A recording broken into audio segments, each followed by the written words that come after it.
자, 오늘 같은 경우는 신앙 상담을 요청하신 분이 있어요. 근데 사실 저는 이런 트렌드 매우 좋게 생각합니다. 왜냐면 이공계 대학원 가실 분들이 기독교에 대해서 궁금할 때 주변에 이거를 설명해 줄 수 있는 사람이 아무도 없어요. 왜 그럴까요? 기본적으로 이공계 과학을 믿는 사람들은 과학과 기독교가 대립된다고 생각하죠. 그래서 신은 틀렸다, 신은 없다를 증명하는 게 과학이라는 어떤 잘못된 생각을 가지고 있습니다. 그렇기 때문에 기독교에 대해서 물어볼 사람이 없어요. 그래서 이렇게 저한테 상담을 요청해 주신 거 감사하게 생각합니다. 자, 일단 댓글을 읽어드려 볼게요. 유학고수님, 기독교에 대해서 써주실 수 있으십니까? 중고등학생 때 교회 몇 번 다니다 발길을 끊었었는데요. 요즘 너무 힘들어서 다시 믿어보고 싶은데 성경을 일반적이게 해석하지 않으면 과학이나 역사와 충돌하게 되고 일반적으로 해석하면 말씀 자체를 왜곡하게 된다는 것이 딜레마이더군요. 이에 대해 어떻게 생각하십니까? 제가 믿음을 가지려면 어떻게 해야 할까요? 자, 일단 제가 드리고 싶은 말씀은 기독교에 대해서 알고 싶으면 성경을 읽어야 됩니다. 기독교에 대해서 알고 싶다고 인터넷 검색하거나 개인 방송을 막 검색하거나 아니면 인문학적인 서적을 인터넷에서 구매해서 보거나 뉴스를 보거나 그러면 안 됩니다. 왜 그럴까요? 기본적으로 특히 인문학 서적, 이 사람들은 하나님을 안 믿기로 결단한 사람들이에요. 왜 인문학 서적이 그런 느낌이 나냐면, 인문학의 뿌리, 르네상스의 뿌리가 뭐냐면 그 성경에 나오는 에덴 동산 아시죠? 에덴 동산에서 하나님이 선악과를 따먹지 말라고 했죠.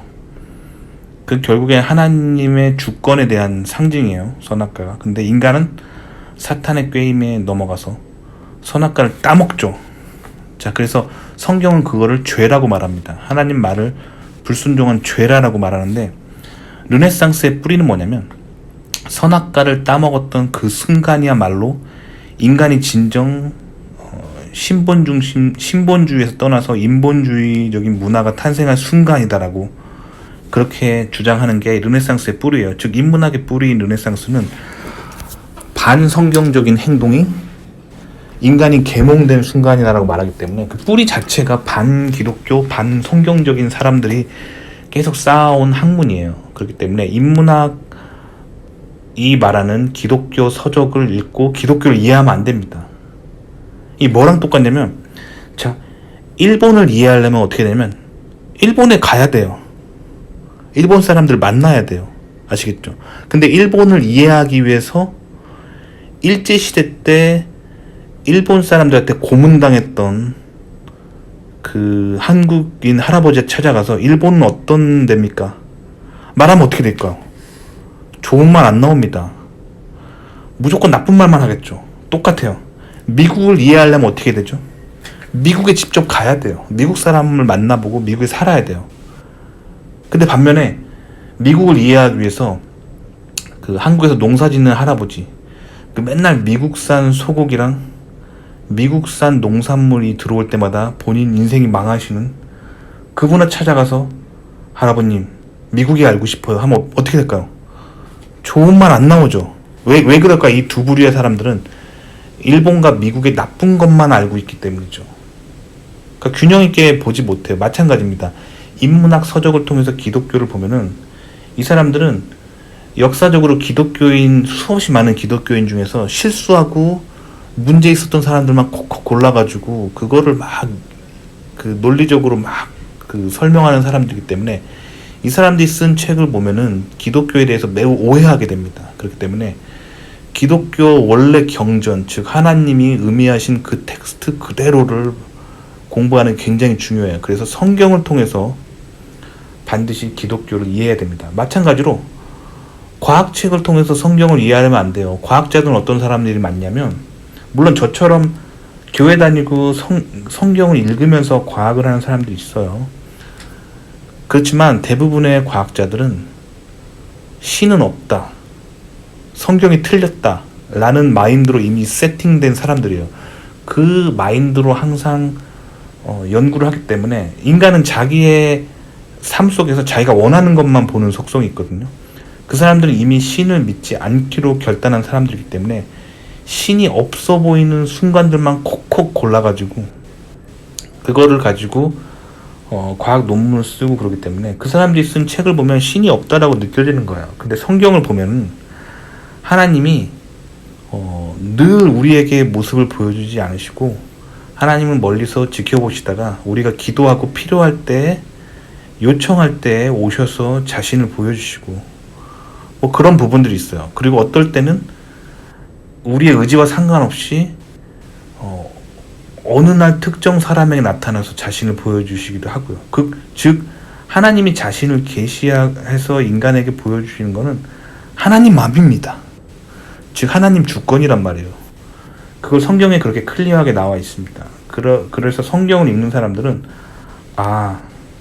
하나님이 우리 삶에서 모습을 나타낼 때도 있고 안 나타내실 때도 있구나.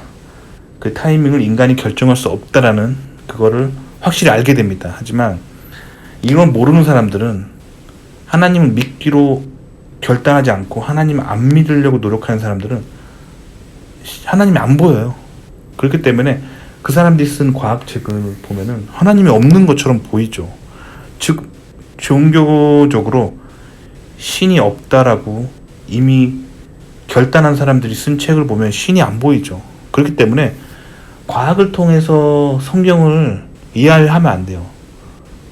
성경은 성경을 통해서 이해하려 해야 됩니다. 기독교는 성경을 통해서 이해하려고 해야 됩니다. 그러니까 일단 성경을 읽어보세요. 지금 믿음이 안 생기는 이유는 본인이 인문학 서적을 너무 많이 읽은 거예요.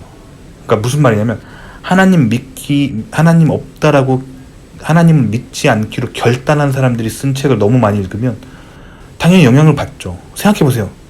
일제시대 때 고문당한 사람들이 일본은 어떻게 생각하냐는 걸 수필집으로 썼다고 해봐요. 그걸 님이 계속 읽는다고 생각해봐요. 그러면 일본을 한 번도 가보지 않았지만 계속 일본을 미워하는 마음이 생기겠죠. 똑같아요. 미국산 농산물 때문에 피해 입은 농촌 할아버님들만 모아가지고 그들이 생각하는 미국이라는 수필집을 냈다고 생각해봐요. 그걸 님이 계속 읽으면 어떻게 될까요? 반미적인 사람이 되는 거예요. 그러니까 굉장히 객관적이지 않은 거예요. 그렇기 때문에 일본을 알고 싶으면 일본에 살아보면 됩니다. 미국을 알고 싶으면 미국에 살아보면 됩니다. 그리고 일본 사람, 미국 사람을 실제로 만나보면 됩니다. 마찬가지로 기독교를 알고 싶으면 성경을 읽으시면 돼요. 성경에서 적힌 그대로 기도하면 하나님 만나게 돼요.